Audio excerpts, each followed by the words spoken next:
வணக்கம். 8ஆம் வகுப்பு மாதிரி வினாவிடையில் பார்ப்போம். முந்தைய தேர்வுகளில் கேட்கப்பட்ட வினாக்கள் 5 மதிப்பெண்கள் வினா. 6 வினாக்கள் கேட்கப்படும். 6 5 30 மதிப்பெண்கள். நம்ம எளிமையாக மதிப்பெண்கள் பெறலாம். இந்த கணக்கு ஏறு வரிசை மற்றும் இறங்கு வரிசையில் எழுதுக அப்படின்னு சொல்லியிருக்காங்க. கொடுக்கப்பட்டிருக்கிற இந்த விகிதமுறை எண்களை ஏறு வரிசை இறங்கு வரிசையில் எழுதுவதற்கு முதலில் கொடுக்கப்பட்டிருக்கிற பகுதி, அந்த பின்னங்களில் இருக்கக்கூடிய அந்த பகுதிகளை மீச்சிமா உதவியுடன் பொது பகுதியாக முதல்ல மாற்றிக்கொள்ளலாம். ஒரே பகுதியாக மாற்றிக்கொள்ளணும். அப்படி மாற்றினதுக்கு அப்புறம் மேலே இருக்கக்கூடிய தொகுதிகளை ஒப்பீடு செய்து பெரிய எண் சிறிய எண் கண்டறிந்து சிறிய எண்ணிலிருந்து பெரிய எண்ணுக்கு அதிகரித்து செல்லுமாறு எழுதுவது ஏறு வரிசை. பெரிய எண்ணிலிருந்து சிறிய எண்ணுக்கு வருமாறு அமைப்பது இறங்கு வரிசை. இப்போ உதாரணமாக இயலெண்களில் பார்த்தோம்னா 2 10 4 5ன்னு கொடுத்துருக்கோம்னு வச்சுக்கோங்க. 2 10 4 5ன்னா இதை ஏறு வரிசையில் எழுதும்போது 2 4 5 10 சின்ன நம்பரில் தொடங்கி பெரிய நம்பரில் கொடுக்கப்பட்ட எண்களில் சின்ன நம்பரில் தொடங்கி அடுத்தடுத்து அதிகரித்து எழுதி பெரிய எண்ணில் முடிக்கிறோம். இதற்கு பெயர் ஏறு வரிசை. அதே இது அப்படியே திருப்பி எழுதணும்னா இறங்கு வரிசை. 10 5 4 2. அப்போ சிறிய மதிப்பிலிருந்து பெரிய மதிப்பை நோக்கி செல்வதற்கு இந்த கொடுக்கப்பட்டிருக்கிற பின்ன அமைப்புகள் பகுதி ஒரே மாதிரியாக அமைக்கப்பெற்ற பொதுப்பகுதியை பெற்ற விகிதமுறை எண்களாக எழுதப்படும் போது சிறிய எண்ணிலிருந்து பெரிய எண் எழுதுறதும் பெரிய எண்ணிலிருந்து சிறிய எண் எழுதுறதும் எளிமையாக இருக்கும். எனவே முதல்ல மீச்சிமா கண்டறிந்து இவற்றினுடைய பகுதியை ஒரே பகுதியாக சமப்பகுதியாக உருவாக்க வேண்டும். மீச்சிமா கண்டுபிடிக்கிறதுக்கு நிறைய எண்கள் இருக்குது. அதனால் நீண்ட நேரம் மீச்சிமா எடுக்கக்கூடாது. அதுவே ஒரு தனியாக 5 மதிப்பெண்கள் என அளவிற்கு வரும். நம்ம விரைவாக அதை கண்டுபிடிச்சிடணும். இப்போ இந்த 60 இருக்குது அப்படின்னா நான் 60ன்னு மீச்சிமா எழுதியிருக்கேன்னா இந்த 60 எப்படி இங்கே பொருத்தி பார்க்கணும்னா எந்த எண் இதில் எல்லா பெருக்கல் வாய்ப்பாட்டுக்கும் ஒத்து வருது அப்படின்னு பார்க்கணும். இப்போ 30க்கு ஒரு 30 30 2 30 60, ஒரு 20 20, 2 20 40, 3 20 60, ஒரு 15 15, 2 15 30, அது மாதிரி சொல்லி வரும்போது 4 15 60, 5 6 60, 12 60. அப்போ எல்லாத்துக்குமே இந்த 60ங்கிற எண் பெருக்கல் வாய்ப்பாடோடு அமைகிறது. அதனால் அதான் மீச்சிமான்னு எடுத்துகிறோம். சரி, மீச்சிமா கண்டுபிடிக்கிற அந்த முறைகளை பார்ப்போம். எல்லாத்தையும் வரிசையாக எழுதிக்கிறோம். 5 பொது காரணியாக வகுக்கிறோம். 1 5 5, 2 5 10, 3 15, 4 5 20, 6 5 30. அடுத்து அதிகபட்ச எண்களில் எது காரணின்னு பார்த்து 2 காரணிங்கிறது இரட்டைப்படையாக இருக்கிறதுனால 2 காரணி.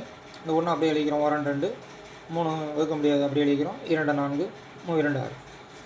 மீண்டும் அதிகபட்ச எண்கள் என்னென்னு பார்த்தோம், 3 இருக்கிறது. எனவே 3ஆல் வகுக்கிறோம். மற்ற எண்களை அப்படியே எழுதிட்டு 1 3 3 1 3. அதுக்கப்புறம் இந்த 2 மட்டும் தான் இருக்குது. 2ஆல் வகுக்கும்போது 1 2. இந்த வெளியில் இருக்கக்கூடிய எண்களை பூரா பெருக்கிறது தான் மீச்சிமா. 5 2 10, 5 3 30, 32 60. வரிசைப்படுத்தி இந்த வெளியில் வகுக்கிறதுக்காக பயன்படுத்தின எண்களை வரிசையாக எழுதி அதனுடைய பெருக்கல் பலனாக கண்டுபிடிக்கக்கூடிய எண் தான் மீச்சிமா. அந்த மீச்சிமாவை வச்சு தான் இந்த பகுதிகளை சமப்படுத்த போகிறோம். இந்த மீச்சிமா கண்டறிந்து இந்த பகுதியில் சமப்படுத்துறதுங்கிறது 3 வேளைக்கு பயன்படும். இந்த ஒப்பீடு, இந்த ஏறு வரிசை இறங்கு வரிசை, பெரிய மதிப்பு சிறிய மதிப்பு, இது ஒப்பீடுன்னு சொல்கிறது. இந்த ஒப்பீடு, எண்களின் ஒப்பீடு. அடுத்து கூட்டல் செயல், அடுத்தது கழித்தல் செயல். இந்த 3க்குமே மீச்சிமா கண்டறிந்து செயல்படுத்துவதுங்கிறத நம்ம நன்கு பயிற்சி எடுத்துக்கலாம். இப்போ இந்த -3/5 இருக்குது இல்லைங்களா, அதை மேலும் கீழும் 12ஆல் பெருக்கிறோம். ஏன் சார் 12ஆல் பெருக்கணும்? முதலே சொன்ன மாதிரி 12 5 60. அப்போ தான் கீழே பகுதி 60 வரும்.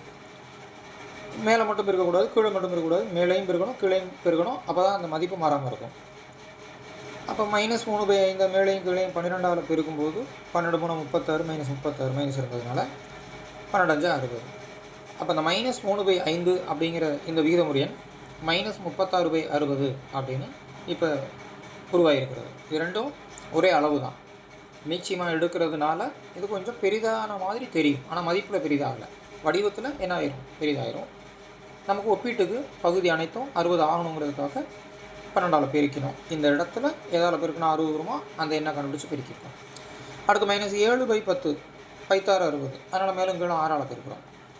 இந்த இடம் 60 ஆகணும். அப்போ இந்த 10ஓட எதை பெருக்கினா 60 வரும் பார்க்குறோம். 6 பத்து 60. அதனால் 6 மேலே இங்கேயும் பெருக்கும்போது மைனஸ் 7 6 பெருக்கி மைனஸ் 42, 10 6 பெருக்கி 60. அதன் பிறகு -15/20 அப்படிங்கிறதுல இந்த பகுதியை 60 ஆக்குறதுக்கு மேலும் கீழே 3ஆல் பெருக்கணும் 60 வரும் தெரியுது. அதனால் -15/20 3ஆல் மேலே இங்கேயும் பெருக்கிறோம். 15 3 45 மைனஸ் இருக்கிறதுனால -20 பெருக்கல் 3 60. இது ப்ளஸ்ஸாக இருக்குது, இது மைனஸாக இருக்குது, அதனால் பெருக்கும்போது மைனஸ். அதெல்லாம் நன்கு தெரிந்து வைத்திருக்கணும். அடுத்து -14/30 30 2ஆல் பெருக்கினா 60 வரும் அப்படிங்கிறனால மேலும் கீழும் 2ஆல் பெருக்கிறோம். -14 2ஐயும் பெருக்கும்போது -28 30 2ஆல் பெருக்கி 60. அடுத்து -8/15 இருக்குது.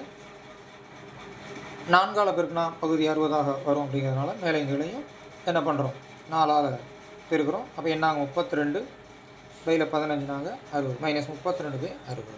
இந்த மாதிரி விரைவாக அந்த எண்களை கொடுக்கப்பட்டிருக்கிற எண்களை விகிதமுறை எண்களை பொதுப்பகுதி உடைய விகிதமுறை எண்களாக உருவாக்கிக்கிறணும். அதுக்கு மீச்சிமா துணை கொண்டு உருவாக்கிக்கிறணும். அப்படி உருவாக்குனதுக்கு அப்புறம் அதில் பெரிய எண் சிறிய எண் பார்த்து அதை என்ன பண்ணிடணும், மிக விரைவாக நாம் அதற்குரிய அந்த ஏறுவரிசை இறங்கு வரிசைங்கிற அமைப்பை எழுதிடலாம். மிக விரைவாக எழுதிடலாம். அதுக்கு நம்ம நேரம் எடுத்துக்க வேண்டிய அவசியமே இருக்காது. இப்போ பார்த்திங்கன்னா -45/60 -42/60 -36/60 -32/60 -28/60ன்னு அந்த ஏறு வரிசை எழுதிடுது. இப்படி தான் ஏறு வரிசை எழுதணுமா சார்னா, சிறிய எண்ணிலேருந்து பெரிய எண்ணை நோக்கி எழுதுறது தான் ஏறு வரிசைன்னு சொன்னோம். அப்போ சிறிய எண்ணிலேருந்து பெரிய எண்ணை எழுதுறதுக்கு என்ன செய்திருக்கிறோம், -45/60 எடுத்திருக்கீங்களா சார், 45 பெருசாக இருக்குது. மைனஸ் உள்ள எண்களில் எது பெரிய எண்ணுருவாக தெரிகிறதோ அதுதான் இருக்கிறதுலையே சிறுசு அப்படிங்கிறது முழுக்களின் அடிப்படையில் நம்ம தெரிஞ்சு வச்சுருப்போம். அதே தான் இங்கே. அப்போ எல்லாத்துலேயும் பகுதி 60 வந்துருச்சு. இனி மேலே இருக்கிற தொகுதியை மட்டும் ஒப்பிட்டு நம்ம எழுதிடலாம். அப்போ இந்த தொகுதியை மட்டும் பார்க்கும்போது -45 -42 -36 -32 -28. அப்போ இருக்கிறதுலையே இதுதான் பெரிய எண்ணுருவாக தெரிகிறது. அதனால் இதுதான் மதிப்பில் சிறுசு. அதனால் -45 சிறிய மதிப்பு. அதுக்கடுத்த பெரிய மதிப்பு -40. இங்கேருந்து இது சிறுசு முடிவு மட்டும் இல்லையா, இனி செல்ல செல்ல பெருசாகும். அடுத்தது -42, அதனடுத்து -36, அதனடுத்து -32, அதனடுத்து -28. அப்போ அந்த அளவில் நம்ம கண்டுபிடிச்சி வச்சுருக்கிற அந்த விகிதமுறை எண் அமைப்பை எழுதிடுறோம். சிறிய எண்ணிலிருந்து தொடங்கியாச்சு, கொடுக்கப்பட்டிருக்கிற எண்கள் பெரிய எண் வரைக்கும் வரிசைப்படுத்தி எழுதியாச்சு. இப்போ இது நம்மளுடைய கணித எளிமைக்காக பகுதி சமப்படுத்தப்பட்ட அந்த அமைப்பை எழுதியிருக்கிறோம். ஆனால் கணக்கு இப்படி கொடுக்கல. அப்போ கணக்கில் என்ன கொடுத்துருக்காங்களோ அந்த எண்களை நம்ம இதில் எழுதணும். அப்படி பார்க்கும்போது இப்போ -45/60 ஃபஸ்ட்டு எழுதியிருக்கேன்னா அதற்கு எதிர்த்தாப்பில் இருக்கக்கூடிய நமக்கு கொடுக்கப்பட்ட எண் தான் ஃபஸ்ட்டில் எழுதணும். அப்போ -15/20 தான் இங்கே உள்ள கணக்குங்கிறத புரிஞ்சுக்கோங்க. -45/60க்கு அடுத்து நம்ம எழுத வேண்டிய மதிப்பு -15/20.